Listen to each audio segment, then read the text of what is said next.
दोस्तों, अगर आप मेरे चैनल पर आए हैं तो कृपया चैनल को सब्सक्राइब करने के साथ साथ बेल आइकन पर क्लिक करके ऑल पर क्लिक कर देना जी। हेलो दोस्तों, हमारे चैनल में आप सभी का स्वागत है।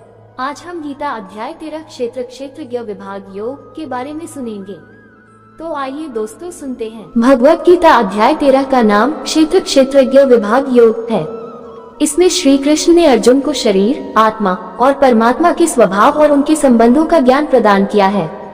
यह अध्याय ज्ञान योग पर आधारित है और इसमें 35 श्लोक हैं। इसका मुख्य उद्देश्य क्षेत्र, शरीर और क्षेत्रज्ञ आत्मा के भेद को समझाना है। क्षेत्र शरीर को क्षेत्र कहा गया है। ये पंच महाभूत पृथ्वी, जल, अग्नि, वायु, आकाश, मन, बुद्धि और अहंकार से मिलकर बना है। क्षेत्रज्ञ आत्मा शरीर के भीतर स्थित आत्मा को क्षेत्रज्ञ कहा गया है। आत्मा शरीर को चेतना प्रदान करती है और यह विनाशी है। परम क्षेत्रज्ञ भगवान श्री कृष्ण ने बताया कि परमात्मा भी हर शरीर में विद्यमान है और वह सबका साक्षी है। ज्ञान और अविद्या। सच्चा ज्ञान यह है कि व्यक्ति शरीर और आत्मा का भेद समझ ले। अहंकार, स्वार्थ और आसक्ति को त्याग कर भगवत भक्ति में स्थिर होना ज्ञान है। मोक्ष का मार्ग। जब व्यक्ति ज्ञान, विवेक और शुद्ध भक्ति से आत्मा और परमात्मा के सत्य को पहचान लेता है, तब उसे मोक्ष की प्राप्ति होती है। ये शरीर क्षेत्र है और जो इसे जानता है उसे क्षेत्रज्ञ कहा जाता है। अहिंसा, क्षमा, दया और सत्य को ज्ञान के गुण बताया गया है। परमात्मा सबके भीतर और बाहर है। वह जल है परंतु सब कुछ गति प्रदान करता है। जीवात्मा प्रकृति के गुणों के संपर्क में आकर जन्म मरण का कारण बनता है। यह अध्याय जीवन की सच्चाई को समझने के लिए महत्वपूर्ण है। क्षेत्र और क्षेत्रज्ञ के भेद को जानने से व्यक्ति अपने अस्तित्व का सही अर्थ समझ सकता है। यह आत्मा के ज्ञान और मोक्ष के लिए मार्गदर्शन देता है। आइए दोस्तों, अब इस अध्याय को विस्तार से सुनते हैं। खेत में बोए हुए बीजों का उनके अनुरूप फल समय पर प्रकट होता है, वैसे ही इसमें बोए हुए कर्मों के संस्कार रूप बीजों का फल समय पर प्रकट होता है। इसलिए इसका नाम क्षेत्र ऐसा कहा है। इस नाम से कहा जाता है और इसको जो जानता है उसको क्षेत्रज्ञ, इस नाम से उनके तत्व को जानने वाले ज्ञानीजन कहते हैं। हे अर्जुन, तू सब क्षेत्रों में क्षेत्रज्ञ अर्थात जीवात्मा भी मुझे ही जान। गीता अध्याय 15 श्लोक 7 और उसकी टिप्पणी देखनी चाहिए। और क्षेत्रज्ञ को अर्थात विकार सहित प्रकृति और पुरुष का जो तत्व से जानना है। गीता अध्याय 13 श्लोक 30 और उसकी टिप्पणी देखनी चाहिए। वह ज्ञान है, ऐसा मेरा मत है। वह क्षेत्र जो और जैसा है तथा जिन विकारों वाला है और जिस कारण से जो हुआ है, तथा वह क्षेत्रज्ञ भी जो और जिस प्रभाव वाला है, वह सब संक्षेप में मुझसे सुन। यह क्षेत्र और क्षेत्रज्ञ का तत्व ऋषियों द्वारा बहुत प्रकार से कहा गया है और विविध वेद मंत्रों द्वारा भी विभाग पूर्वक कहा गया है, तथा भली भांति निश्चय किए हुए युक्ति युक्त ब्रह्मसूत्र के पदों द्वारा भी कहा गया है। 5 महाभूत, अहंकार, बुद्धि और मूल प्रकृति भी, तथा 10 इंद्रियां, 1 मन और 5 इंद्रियों के विषय अर्थात शब्द, स्पर्श, रूप, रस और गंध, तथा इच्छा, द्वेष, सुख, दुख, स्थूल देह का पिंड, चेतनक शरीर और अंतःकरण की एक प्रकार की चेतन शक्ति। और धृति गीता अध्याय 18 श्लोक 34 व 35 तक देखना चाहिए। इस प्रकार विकारों 5वें श्लोक में कहा हुआ तो क्षेत्र का स्वरूप समझना चाहिए और इस श्लोक में कहे हुए इच्छादि क्षेत्र के विकार समझने चाहिए। के सहित यह क्षेत्र संक्षेप में कहा गया। श्रेष्ठता के अभिमान का अभाव, दम्भाचरण का अभाव, किसी भी प्राणी को किसी प्रकार भी न सताना, क्षमा भाव, मनवानी आदि की सरलता, श्रद्धा भक्ति सहित गुरु की सेवा, बाहर भीतर की शुद्धि, सत्यता पूर्वक शुद्ध व्यवहार से द्रव्य की और उसके अन्न से आहार की, तथा यथायोग्य बर्ताव से आचरणों की और जल मृत्तिकादि से शरीर की शुद्धि को बाहर की शुद्धि कहते हैं, तथा राग, द्वेष और कपट आदि विकारों का नाश होकर अंतःकरण का स्वच्छ हो जाना भीतर की शुद्धि कही जाती है। अंतःकरण की स्थिरता और मन इंद्रियों सहित शरीर का निग्रह। इस लोक और परलोक के संपूर्ण भोगों में आसक्ति का अभाव और अहंकार का भी अभाव, जन्म, मृत्यु, जरा और रोग आदि में दुख और दोषों का बार बार विचार करना, पुत्र, स्त्री, घर और धन आदि में आसक्ति का अभाव, ममता का न होना, तथा प्रिय और अप्रिय की प्राप्ति में सदा ही चित्त का सम रहना।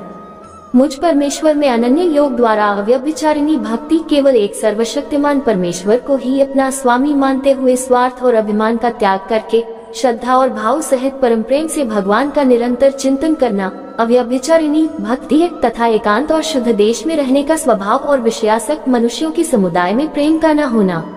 अध्यात्म ज्ञान में जिस ज्ञान द्वारा आत्मवस्तु और अनात्म वस्तु जानी जाए, उस ज्ञान का नाम अध्यात्म ज्ञान है। नित्य स्थिति और तत्व ज्ञान के अर्थरूप परमात्मा को ही देखना, ये सब ज्ञान इस अध्याय के श्लोक 7 से लेकर यहाँ तक जो साधन कहे हैं वे सब तत्व ज्ञान की प्राप्ति में हेतु होने से ज्ञान नाम से कहे गए हैं और जो इसके विपरीत है वह ज्ञान ऊपर कहे हुए ज्ञान के साधनों से विपरीत तो मान, दम्भ, हिंसा आदि हैं, वे अज्ञान की वृद्धि में हेतु होने से अज्ञान नाम से कहे गए हैं। ऐसा कहा है। जो जानने योग्य है तथा जिसको जानकर मनुष्य परमानंद को प्राप्त होता है उसको भली भांति कहूँगा। वह अनादि वाला परम ब्रह्म न सत ही कहा जाता है। न सत ही सब और हाथ पैर वाला, सब और नेत्र, सिर और मुख वाला तथा सब और कान वाला है, क्योंकि वह संसार में सबको व्याप्त करके स्थित है। आकाश जिस प्रकार वायु, अग्नि, जल और पृथ्वी का कारण रूप होने से उनको व्याप्त करके स्थित है, वैसे ही परमात्मा भी सबका कारण रूप होने से संपूर्ण चराचर जगत को व्याप्त करके स्थित है। वह संपूर्ण इंद्रियों के विषयों को जानने वाला है, परंतु वास्तव में सब इंद्रियों से रहित है तथा आसक्ति रहित होने पर भी सबका धारण पोषण करने वाला और निर्गुण होने पर भी गुणों को भोगने वाला है। वह चराचर सब भूतों के बाहर भीतर परिपूर्ण है और चराचर भी वही है। और वह सूक्ष्म होने से अविज्ञेय, जैसे सूर्य की किरणों में स्थित हुआ जल सूक्ष्म होने से साधारण मनुष्यों के जानने में नहीं आता है, वैसे ही सर्वव्यापी परमात्मा भी सूक्ष्म होने से साधारण मनुष्यों के जानने में नहीं आता है तथा अति समीप में वह परमात्मा सर्वत्र परिपूर्ण और सबका आत्मा होने से अत्यंत समीप है और दूर में श्रद्धा रहित अज्ञानी पुरुषों के लिए न जानने के कारण बहुत दूर है, भी स्थित वही है।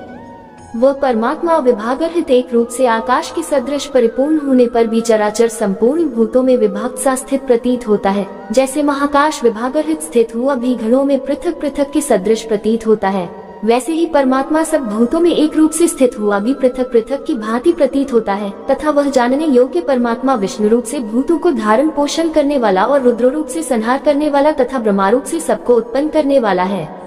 वह परब्रह्म ज्योतियों का भी ज्योति गीता अध्याय 15 श्लोक 12 में देखना चाहिए एवं माया से अत्यंत परे कहा जाता है। वह परमात्मा बोध स्वरूप जानने के योग्य एवं तत्वज्ञान से प्राप्त करने योग्य है और सबके हृदय में विशेष रूप से स्थित है। इस प्रकार क्षेत्र श्लोक 5-6 में विकार सहित क्षेत्र का स्वरूप कहा है तथा ज्ञान श्लोक 7 से 11 तक ज्ञान अर्थात ज्ञान का साधन कहा है और जानने योग्य परमात्मा का स्वरूप श्लोक 12 से 17 तक ज्ञेय का स्वरूप कहा है। संक्षेप में कहा गया, मेरा भक्त इसको तत्व से जानकर मेरे स्वरूप को प्राप्त होता है। प्रकृति और पुरुष इन दोनों को ही तू अनादि जान और राग द्वेष आदि विकारों को तथा त्रिगुणात्मक संपूर्ण पदार्थों को भी प्रकृति से ही उत्पन्न जान। कार्य आकाश, वायु, अग्नि, जल और पृथ्वी तथा शब्द, स्पर्श, रूप, रस, गंध इनका नाम कार्य है और करण बुद्धि, अहंकार और मन तथा श्रोत, त्वचा, रसना, नेत्र और घ्राण एवं वाक, हस्त, पाद, उपस्थ और गुदा इन 13 का नाम करण है को उत्पन्न करने में हेतु प्रकृति कही जाती है और जीवात्मा सुख दुखों के भोक्तापन में अर्थात भोगने में हेतु कहा जाता है। प्रकृति में प्रकृति शब्द का अर्थ गीता अध्याय 7 श्लोक 14 में कही हुई भगवान की त्रिगुणमयी माया समझना चाहिए। स्थिति पुरुष प्रकृति से उत्पन्न त्रिगुणात्मक पदार्थों को भोगता है और इन गुणों का संग ही इस जीवात्मा के अच्छी बुरी योनियों में जन्म लेने का कारण है। सत्व गुण के संग से देवयोनि में एवं रजोगुण के संग से मनुष्य योनि में और तमोगुण के संग से पशु आदि नीच योनियों में जन्म होता है। इस देह में स्थित यह आत्मा वास्तव में परमात्मा ही है। वह साक्षी होने से उपद्रष्टा और यथार्थ सम्मति देने वाला होने से अनुमंता, सबका धारण पोषण करने वाला होने से भर्ता, जीव रूप से भोक्ता, ब्रह्मा आदि का भी स्वामी होने से महेश्वर और शुद्ध सच्चिदानंद घन होने से परमात्मा ऐसा कहा गया है। इस प्रकार पुरुष को और गुणों के सहित प्रकृति को जो मनुष्य तत्व से जानता है, दृश्य मात्र संपूर्ण जगत माया का कार्य होने से क्षण भंगुर, नाशवान, जड़ और अनित्य है तथा जीवात्मा नित्य, चेतन, निर्विकार और अविनाशी एवं शुद्ध बोध स्वरूप सच्चिदानंद घन परमात्मा का ही सनातन अंश है। इस प्रकार समझकर संपूर्ण मायिक पदार्थों के संग का सर्वथा त्याग करके परम पुरुष परमात्मा में ही एक ही भाव से नित्य स्थित रहने का नाम उनको तत्व से जानना है। वह सब प्रकार से कर्तव्य कर्म करता हुआ भी फिर नहीं जन्मता। उस परमात्मा को कितने ही मनुष्य तो शुद्ध हुई सूक्ष्म बुद्धि से ध्यान, जिसका वर्णन गीता अध्याय 6 में श्लोक 11 से 32 तक विस्तार पूर्वक किया है, द्वारा हृदय में देखते हैं। अन्य कितने ही ज्ञानयोग, जिसका वर्णन गीता अध्याय 2 में श्लोक 11 से 30 तक विस्तार पूर्वक किया है, द्वारा और दूसरे कितने ही कर्मयोग, जिसका वर्णन गीता अध्याय 2 में श्लोक 40 से अध्याय समाप्ति पर्यंत विस्तार पूर्वक किया है, द्वारा देखते हैं अर्थात प्राप्त करते हैं। परंतु इनसे दूसरे अर्थात जो मंदबुद्धि वाले पुरुष हैं, वे इस प्रकार न जानते हुए दूसरों से अर्थात तत्व के जानने वाले पुरुषों से सुनकर ही तदनुसार उपासना करते हैं, और वे श्रवण परायण पुरुष भी मृत्यु रूप संसार सागर को निःसंदेह तर जाते हैं। हे अर्जुन, यावन मात्र जितने भी स्थावर जंगम प्राणी उत्पन्न होते हैं, उन सबको तू क्षेत्र और क्षेत्रज्ञ के संयोग से ही उत्पन्न जान। जो पुरुष नष्ट होते हुए सब चराचर भूतों में परमेश्वर को नाशरहित और संभाव से स्थित देखता है, वही यथार्थ देखता है। क्योंकि जो पुरुष सब में संभाव से स्थित परमेश्वर को समान देखता हुआ अपने द्वारा अपने को नष्ट नहीं करता, इससे वह परम गति को प्राप्त होता है। और जो पुरुष संपूर्ण कर्मों को सब प्रकार से प्रकृति द्वारा ही किए जाते हुए देखता है और आत्मा को अकर्ता देखता है, वही यथार्थ देखता है।